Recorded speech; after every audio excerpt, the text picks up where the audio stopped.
Balancing of equation by ion electron method को हम सीखने जा रहे हैं इन बेसिक मीडियम।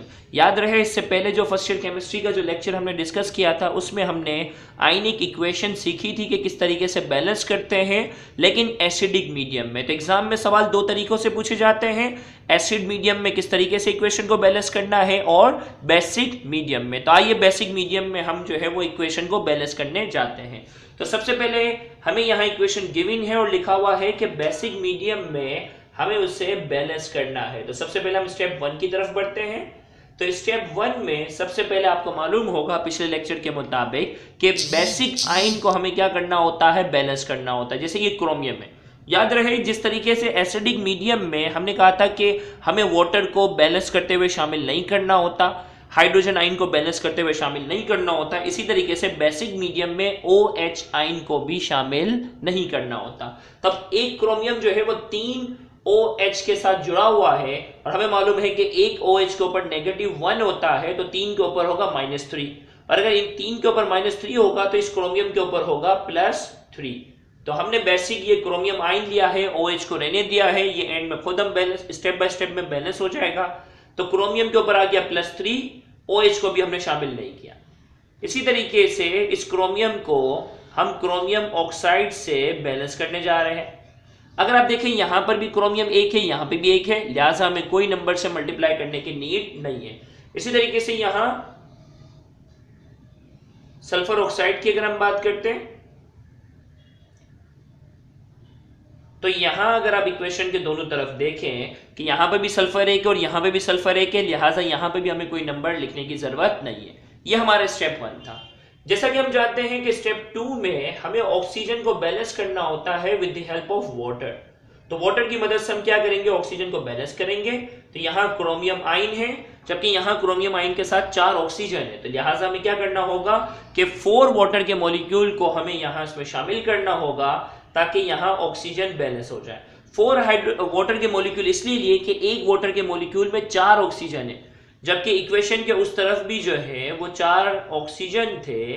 लिहाजा क्या हो जाता है कि 4 ऑक्सीजन यहाँ पे भी हो गए और 4 ऑक्सीजन यहाँ पे, ऑक्सीजन को यहाँ हमने बैलेंस किया। इसी तरीके से अगले स्टेप में इक्वेशन के दूसरे हिस्से पे भी हम ऑक्सीजन को बैलेंस करते हैं। यहाँ ऑक्सीजन की तादाद है 4, जबकि यहाँ ऑक्सीजन की तादाद है 3। लिहाजा हमें क्या करना होगा, एक वाटर के मॉलिक्यूल के इस साइड पे शामिल करना होगा ताकि एक इजाफी ऑक्सीजन भी हमारे पास आ जाए। अब टोटल यहाँ 4 ऑक्सीजन है और यहाँ पर भी 4 ऑक्सीजन है, यहाँ जाके स्टेप 2 मुकम्मल हो गया। अब स्टेप 3 की तरफ बढ़ते हैं। जैसा कि हम जानते हैं कि स्टेप 3 में हमें हाइड्रोजन आयन को बैलेंस करना होता है। तो यहाँ हमारे पास ये क्रोमियम है प्लस 4H2O, यहाँ क्रोमियम ऑक्साइड हमारे पास ये आया। यहां हमारे पास टोटल हाइड्रोजन आयन जो ऑक्सीजन को बैलेंस करते हुए हमने वाटर लिए थे ना, तो इसके नतीजे में 8 हाइड्रोजन H2 यानी 2 और उसको 4 से मल्टीप्लाई करते हैं तो 8 हाइड्रोजन के आयन जो है वो भी आ गए थे। तो लिहाजा हमें जो है उसको बैलेंस करने के लिए हमने इक्वेशन के इस तरफ जो है वो 8 हाइड्रोजन के आयन को शामिल किया। इसी तरीके से अगले स्टेप की अगर मैं बात करता हूं तो यहां हमारे पास 2 हाइड्रोजन है, लिहाजा इसको बैलेंस करने के लिए हमने यहां 2 हाइड्रोजन आयन ले लिए ताकि ये दोनों बैलेंस हो जाए,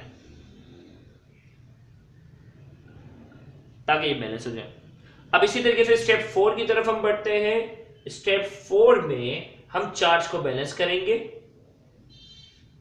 अब चार्ज की अगर हम बात करते हैं, यहां ओवरऑल +3 चार्ज, इसके ऊपर देखो कोई चार्ज नहीं है, इसके ऊपर +3 है। यहां एक +1 है लेकिन 8 है तो ये हो गया +8, +8 में -2 करते हैं तो यहां हो जाता है +6 चार्ज और यहां है +3। तो मुझे क्या करना होगा, दोनों को बैलेंस करने के लिए स्टेप 4 में जैसा कि हम बैलेंस करते हैं इलेक्ट्रॉन की मदद से, तो अगर मैं यहाँ 3 इलेक्ट्रॉन ले लूँ तो इसका जो +6 होगा उसमें -3 हो जाएगा, तो ओवरऑल यहाँ पे भी +3 हो जाएगा। क्योंकि दोनों साइड पे हमें चार्ज को बैलेंस करना है, तो मैंने यहाँ क्रोमियम की बात की, +3 है 4H2O और यहाँ हमारे पास आ जाता है क्रोमियम ऑक्साइड 8H+। अब यहाँ +8 है, -2 +6 है और यहाँ +3 है, तो इस +6 में से +3 को खत्म करना है, इसीलिए मैंने यहाँ लिख दिए हैं 3 इलेक्ट्रॉन। अब ये 3 इलेक्ट्रॉन्स के पॉजिटिव 3 को खत्म करके दोनों साइड पे +3 हो जाएगा।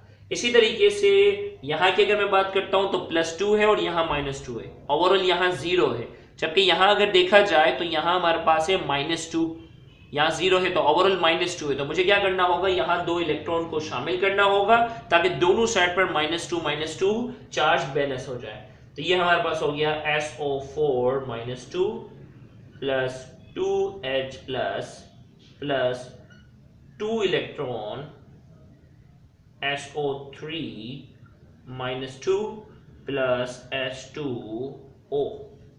अब देखिए यहाँ -2 है, यहाँ -2 + 2 0 था, लेकिन -2 करके दोनों को हमने क्या किया, 2 इलेक्ट्रॉन लगाकर हमने बैलेंस किया। अब इसके बाद हम बढ़ते हैं स्टेप नंबर 5 की तरफ। और स्टेप नंबर 5 में हमें क्या करना होता है, जैसा कि हम इलेक्ट्रॉन को रिमूव करना चाह रहे होते हैं तो यहाँ इलेक्ट्रॉन की जितनी भी तादाद होगी इस पूरी इक्वेशन को हम उससे मल्टीप्लाई करेंगे, और नीचे वाली इक्वेशन में जितनी भी इलेक्ट्रॉन की तादाद होगी ऊपर वाली इक्वेशन को हम उससे मल्टीप्लाई करेंगे ताकि दोनों इलेक्ट्रॉन क्या हो जाए, कैंसिल आउट हो जाए। तो यहाँ इलेक्ट्रॉन की तादाद 3 थी तो नीचे वाली इक्वेशन को 3 से मल्टीप्लाई करेंगे, और यहाँ इलेक्ट्रॉन की तादाद 2 है तो ऊपर वाली इक्वेशन को हम 2 से मल्टीप्लाई करेंगे। तो आइए हम इसको 2 से मल्टीप्लाई करने चलते हैं। तो ये हो जाएगा 2Cr + 3 plus 8H2O 2CrO4 -2 plus 16H+ और यहाँ हो जाएगा +6 इलेक्ट्रॉन। इसी तरीके से यहाँ हम बात करते हैं, नीचे वाले को हमें 3 से करना पड़ेगा। 3SO4 -2 plus 6H+ plus 6 electron 3SO3 -2 plus 3H2O। अब जो चीज इस लेवल पर जाकर कैंसल आउट हो सकती है हम उसे कैंसल आउट करेंगे। जैसे मिसाल के तौर पर हमारे पास यहाँ 6 इलेक्ट्रॉन है और ये 6 इलेक्ट्रॉन है। कैंसल आउट करने से पहले हम आपको ये बात बताते चलें कि ये जो आप लेक्चर सुन रहे हो ये हमारे YouTube channel Sindh board teaching पर अपलोड किया गया है। अगर आपने अब तक हमारा चैनल सब्सक्राइब नहीं किया तो आप हमारे चैनल को सब्सक्राइब करें। सब्सक्राइब करने के बाद बेल आइकन को क्लिक करने से हमारी अपलोड करता तमाम वीडियो की नोटिफिकेशन आपको रिसीव हो सकती है। याद रहे ये लेक्चर डॉक्टर अली असगर की तरफ से डिलीवर किया जा रहा है। तो आइए हम बढ़ते हैं, जो जो चीज़ें कैंसिल आउट हो सकती हैं उनको कैंसिल आउट करने जा रहे हैं। जैसे ये 6 इलेक्ट्रॉन हैं और ये 6 इलेक्ट्रॉन दोनों कैंसिल आउट हो गए। इसी तरीके से यहाँ 3H2O है, यहाँ 8 थे तो यहाँ रह जाते हैं 5H2O। इसी तरीके से यहाँ 16 हाइड्रोजन आइन और यहाँ 6 है तो यहाँ बच जाते हैं 10 हाइड्रोजन आइन। अब जो चीज़ें रह गई हैं जो कैंसिल आउट नहीं हो सकती उनको हम यहाँ लिख देते हैं। तो ये हो जाता है 2Cr + 3 plus 3SO4 -2 plus 5H2O।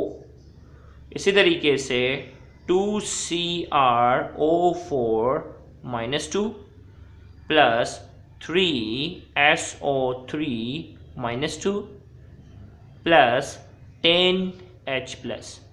अगर सवाल में हमें एसिडिक मीडियम कहा जाता तो ये इक्वेशन हमारी बैलेंस हो चुकी होती, लेकिन क्योंकि सवाल में हमें कहा गया है बेसिक मीडियम और हमें मालूम है कि H+ आइन तो एसिडिक मीडियम में ही प्रोड्यूस होते हैं और ये बेसिक कहा गया है, तो लिहाजा बेसिक मीडियम के आंसर को लाने के लिए हमें 1-2 स्टेप मजीद बढ़ाने होंगे।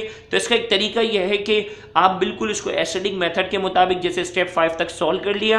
अब आपके पास जितने भी हाइड्रोजन आइन आएंगे OH आइन भी उतने ही दोनों साइड पर हम क्या कर देंगे, मल्टीप्लाई कर देंगे। यहाँ 10 है लिहाजा 10 OH में यहाँ पे भी शामिल करूंगा, प्लस करूंगा, और 10 OH को मैं यहाँ पे भी शामिल कर दूंगा।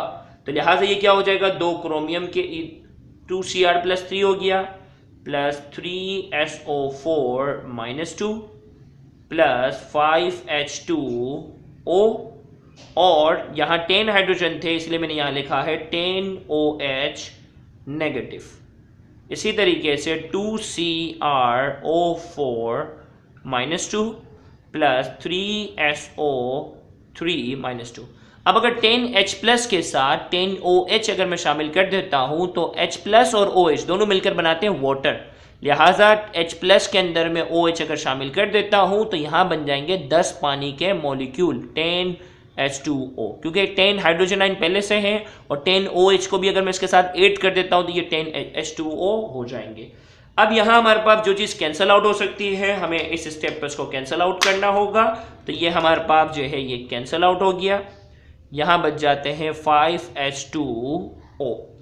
और इसी तरीके से जैसा कि सवाल में था कि क्रोमियम के साथ जो है वो 3OH3 अटैच थे, तो यहाँ जो 10OH नेगेटिव है उसमें से हमें क्या करना होगा, एक क्रोमियम के 3 के साथ, क्रोमियम के आयन के साथ 3OH अटैच करने होंगे, लिहाजा यहाँ 2 है तो हमें क्या करना होगा, 6 इसमें से हटा के इसके साथ अटैच करने होंगे 2Cr। अब इसके OH हमें लौटाने हैं, तो एक अगर होता तो 3 OH को मुझे इसके साथ अटैच करना होता, 2 है, लिहाजा हमारे पास टोटल इसमें से 6 कम हो जाएंगे, यहाँ 4 रह जाएंगे। OH3 को मैंने इसके साथ ऐड किया, 3SO4 -2 प्लस 4, 6 हमने यहाँ से इसमें शामिल किए हैं, एक के साथ 3 शामिल किए हैं, तो ये हो जाता है 4OH नेगेटिव। इसी तरीके से ये है 2CrO4 -2 plus 3SO3 -2 plus 5H2O।